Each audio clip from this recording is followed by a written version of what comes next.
നമസ്കാരം. അപ്പോൾ എല്ലാവർക്കും ഒരു പുതിയ വീഡിയോയിലേക്ക് സ്വാഗതം. അപ്പോൾ ഇന്നത്തെ വീഡിയോ മണി പ്ലാന്റിന് പറ്റിയുള്ള വീഡിയോ തന്നെയാണ് കേട്ടോ. അപ്പം ഞാൻ ഇന്ന് നല്ല മഴയുടെ ദിവസമായിരുന്നു. അപ്പം ഞാൻ രാവിലെ നോക്കിയപ്പോഴേക്കും നല്ല മഴയും കാര്യങ്ങളൊക്കെ ഉണ്ടായിരുന്നു. അതേപോലെ തന്നെ ഇന്ന് സ്കൂളും ഒന്നും ഉണ്ടായിരുന്നില്ല കേട്ടോ. അപ്പം ഞാൻ വിചാരിച്ചു നമുക്ക് മണി പ്ലാന്റ് ഞാൻ കുറച്ച് മണി പ്ലാന്റിന് മുമ്പിട്ട വീഡിയോയിൽ ബോട്ടിലൊക്കെ ആക്കി പുറത്ത് വെച്ചിട്ടുണ്ടായിരുന്നല്ലോ. അപ്പോൾ അതൊക്കെ എങ്ങനെയായി നോക്കാം വിചാരിച്ചിട്ടാണ് ഞാൻ വന്നത്. അപ്പോൾ എല്ലാം നന്നായിട്ട് നിൽപ്പുണ്ടായിരുന്നു കേട്ടോ മണി പ്ലാന്റ്സൊക്കെ. എന്നുവെച്ചാൽ ഞാൻ അകത്ത് വെച്ചിരുന്ന സമയത്ത് ഭയങ്കരമായിട്ട് പൊടി പിടിച്ച പോലെയൊക്കെ ഇരുന്ന ഇലകളൊക്കെ ഉണ്ടായിരുന്നത്. ഒരു പച്ചപ്പൊക്കെ കുറവ് പോലെ എനിക്ക് തോന്നിയിട്ടുണ്ടായിരുന്നു. പക്ഷെ ഇപ്പം ഞാൻ നോക്കിയപ്പോഴേക്കും എല്ലാം നല്ല ഫ്രഷ് ആയിട്ട് ഇരിപ്പുണ്ടായിരുന്നു. അതേപോലെ ഇലകളും നല്ല കളറിൽ നല്ല ഗ്രീൻ കളറൊക്കെ ഇട്ട് ഇരിപ്പുണ്ടായിരുന്നു കേട്ടോ. അപ്പോൾ ഇതൊക്കെയാണ് കേട്ടോ വീട്ടിലുള്ള മണി പ്ലാന്റ്സ്. അപ്പം ഞാനിന്ന് ഇപ്പോൾ ഇത് മഴ കഴിഞ്ഞതിന് ശേഷമാണ് ഞാൻ ഈ വീഡിയോ എടുക്കുന്നത്. അപ്പം ഞാൻ ഇന്നത്തെ വീഡിയോ ഒരു കുഞ്ഞു വീഡിയോ ആണ് കേട്ടോ. ഞാൻ കുറച്ചും കൂടി ലെങ്തായിട്ടുള്ള വീഡിയോ എടുക്കണമെന്ന് വിചാരിച്ചതായിരുന്നു. പക്ഷേ നമ്മൾ വീഡിയോ എടുത്തുകൊണ്ടിരിക്കുന്ന സമയം കുറച്ച് കഴിഞ്ഞപ്പോഴേക്കും നല്ലൊരു മഴ വന്നു കേട്ടോ. അപ്പോൾ പിന്നെ പകുതിക്ക് വെച്ച് നിർത്തേണ്ടി വന്നു. നല്ല ഇരുട്ടും കാര്യങ്ങളൊക്കെ ആയിപ്പോഴേക്കും പിന്നെ ഞാൻ വീഡിയോ എടുക്കാൻ നിന്നില്ല കേട്ടോ. അപ്പം ഞാൻ നമുക്ക് മണി പ്ലാന്റ്സൊക്കെ നമുക്ക് ഭയങ്കര ഇഷ്ടമുള്ളതാണ്. അത് നല്ലോണം തിക്കായിട്ട് നമ്മൾ ചെടിച്ചട്ടി ഫുള്ളായിട്ട് ഇങ്ങനെ നിൽക്കുന്നത് കാണാനും നല്ല ഭംഗിയല്ലേ. അപ്പോൾ അതേപോലെ വളർത്തിയെടുക്കാൻ നമുക്ക് എല്ലാവർക്കും ആഗ്രഹം ഉണ്ടാവും.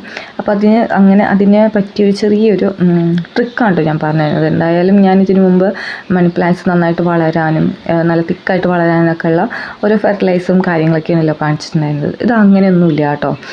നമുക്കൊരു മണി പ്ലാന്റ്സിൽ ഒരു ചെറിയൊരു ട്രിക്ക് ഇടുന്നുണ്ടെങ്കിൽ നമ്മുടെ ചെടിച്ചട്ടിയിൽ മണി പ്ലാന്റ് നല്ല തിക്കായിട്ട് തന്നെ നമുക്ക് നിർത്താം കേട്ടോ. അപ്പോൾ അതിന് വേണ്ടി ഞാൻ ഈ ഒരു മണി പ്ലാന്റാണ് എടുക്കുന്നത്.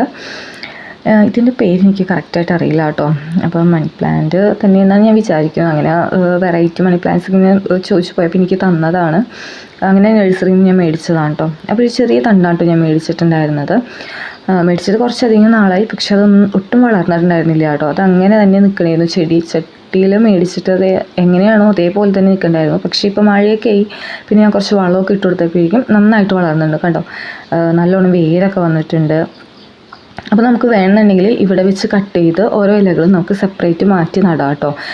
അപ്പം ഞാൻ അതും കൂടി ഈ വീഡിയോടൊപ്പം ചെയ്യണമെന്ന് വിചാരിച്ചു. അങ്ങനെയും കൂടി ചെയ്ത് കാണിക്കണമെന്ന് വിചാരിച്ചതാണ് കേട്ടോ. അപ്പം ഞാൻ പറഞ്ഞല്ലോ മഴ വന്നപ്പോഴേക്കും എനിക്ക് ചെയ്യാൻ പറ്റിയില്ല. അപ്പോൾ അതുകൊണ്ട് ഒരു കുഞ്ഞു വീഡിയോ ആയി പോയിട്ട് ഇത് ഒരു 4 മിനിറ്റ് എങ്ങാണ്ടേ ഉള്ളൂ. അപ്പോൾ എന്തായാലും സ്കിപ്പ് ചെയ്യാണ്ട് കാണാം കേട്ടോ. കണ്ടിട്ട് ഇഷ്ടമാണെന്നുണ്ടെങ്കിൽ ലൈക്കും സബ്സ്ക്രൈബും ചെയ്തും സപ്പോർട്ടും കൂടി ചെയ്യാം. അപ്പോൾ ഞാൻ ഇതിൻ്റെ ഉള്ളിൽ വേറെ മണി പ്ലാന്റൊക്കെ വെച്ചിട്ടുണ്ടായിരുന്നു. അപ്പോൾ ഞാൻ അതൊക്കെ എടുത്ത് മാറ്റി കേട്ടോ. ഇത് നമുക്ക് ഈ ഒരു മണി പ്ലാന്റ് ഈ ചെടിച്ചട്ടിയുടെ ഉള്ളിൽ നമുക്ക് എങ്ങനെയാണ് ആ ചെടിച്ചട്ടി ഫുള്ളായിട്ട് ചെടിച്ചട്ടി കാണാണ്ട് നമ്മൾ മണി പ്ലാന്റ് തിക്കായിട്ട് വളർന്നു വരുമെന്ന് പറയുമല്ലോ. അതേപോലെ എങ്ങനെയാണ് ഇത് നമുക്കിതിലോട്ട് അറേഞ്ച് ചെയ്ത് വെക്കേണ്ടത് ഞാൻ കാണിച്ചു തരാം കേട്ടോ. അപ്പോൾ ഞാൻ ഇതിൽ മണ്ണ് കുറച്ച് കുറവുള്ളൂ. അത് നമുക്ക് ലാസ്റ്റ് ഇട്ട് കൊടുക്കാം. കണ്ടു ഈ മണി പ്ലാന്റ് ഇതേപോലെ ചുറ്റി വെക്കാം കേട്ടോ. ഞാൻ പറയുന്നേക്കാളും നിങ്ങൾക്ക് കാണിക്കുമ്പോൾ മനസ്സിലാവുമെന്ന് വിചാരിക്കുന്നു. കണ്ടോ ഇതേപോലെ ചുറ്റി എടുത്തിട്ട് ആ ചെടിച്ചട്ടിയുടെ ഉള്ളിലായിട്ട് വെക്കാം കേട്ടോ. ഞാനിത് പുറത്ത് തന്നെ വെച്ചിരിക്കുന്ന ഒരു മണി പ്ലാന്റാണ്. നമുക്ക് ഇതേപോലെ സെറ്റൊക്കെ ചെയ്ത് അകത്ത് വെച്ചിട്ടുണ്ടെന്നുണ്ടെങ്കിൽ നല്ല ഭംഗിയായിരിക്കും. ഇൻഡോറിൽ വെച്ചിട്ടുണ്ടെന്നുണ്ടെങ്കിൽ നല്ല ഭംഗിയായിരിക്കും. കണ്ണിൻ്റെ ഇലയൊക്കെ കാണാൻ നല്ല ഭംഗിയില്ലേ. അപ്പോൾ അങ്ങനെ വെച്ചിട്ടുണ്ടെങ്കിൽ നല്ല ഭംഗി ഉണ്ടാവും കേട്ടോ. പക്ഷെ അങ്ങനെ വെക്കുന്ന സമയത്ത് നമുക്ക് പോട്ട് പ്രത്യേകം ശ്രദ്ധിക്കുക കേട്ടോ. നല്ല ഭംഗിയുള്ള പോട്ടിൽ വെക്കാം. ഇതേപോലെ അറേഞ്ച് ചെയ്ത് വെച്ചിട്ടുണ്ടെങ്കിൽ നന്നായിട്ടിരിക്കും കേട്ടോ. അപ്പോൾ ഇത്രയേ ഉള്ളൂ. ഈ ഒരു കുഞ്ഞ് ട്രിക്ക് ചെയ്താൽ മതി കേട്ടോ. നമുക്ക് ഇതേപോലെ ചെടിച്ചട്ടി കാണാത്ത വിധം നമുക്ക് നല്ലോണം മണി പ്ലാന്റ് തിക്കായിട്ട് നമുക്ക് വളർത്തിയെടുക്കാം. അല്ലെന്നുണ്ടെങ്കിൽ പിന്നെ നമുക്ക് അല്ലെങ്കിൽ കുറേ നാൾ പിടിക്കുമല്ലോ. കുറേ ചെറിയ കമ്പുകളൊക്കെ നട്ട് വളർത്തി വരുമ്പോഴേക്കും ഇതങ്ങനെയൊന്നും ചെയ്യേണ്ട. നമുക്ക് ഇതേപോലെ വളർന്നൊരു മണി പ്ലാന്റ് ഉണ്ടെന്നുണ്ടെങ്കിൽ ഇതേപോലെ ചുറ്റി കൊടുത്താൽ മതി കേട്ടോ. പിന്നെ ഞാൻ ലാസ്റ്റ് ഇതിൽ മണ്ണ് ഇട്ട് കൊടുക്കണ്ട കേട്ടോ. മണ്ണെന്ന് വെച്ചിട്ടുണ്ടെന്നുണ്ടെങ്കിൽ സാധാ മണ്ണല്ല, ചകിരിച്ചോറും അതേപോലെ തന്നെ ചാണകപ്പൊടി പിന്നെ നമ്മൾ സാധാ മണ്ണുണ്ടല്ലോ അതും കൂടി ചേർത്തുള്ള മിക്സാണ് ഞാൻ ഇട്ട് കൊടുക്കുന്നത്. അപ്പോൾ ഞാൻ കുറച്ച് അങ്ങനെ മിക്സ് ചെയ്ത് വെച്ചിട്ടുണ്ട് മണ്ണ്. അപ്പോൾ നമുക്ക് എന്തെങ്കിലും ചെടിയൊക്കെ നടന്നുണ്ടെങ്കിൽ പെട്ടെന്ന് അത് എടുക്കാമല്ലോ. അതിന് വേണ്ടിയാണ് അങ്ങനെ ചെയ്ത് വെച്ചിരിക്കുന്നത്.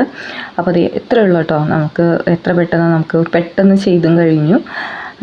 അപ്പോൾ ഞാനിതിനി ഒരു 1-2 ആഴ്ച ഒന്ന് പുറത്ത് വെക്കാം കേട്ടോ. അപ്പോൾ നമുക്ക് ഈ വേരൊക്കെ മണ്ണിലൊന്ന് ഇറങ്ങി നന്നായിട്ടൊന്ന് സെറ്റാവുമല്ലോ. അതിനുശേഷം നമുക്ക് വേണമെന്നുണ്ടെങ്കിൽ നല്ലൊരു പോട്ടിലൂടെയൊക്കെ മാറ്റിയിട്ട് അകത്ത് വെക്കാം കേട്ടോ. അപ്പോൾ എല്ലാവരും ഒന്ന്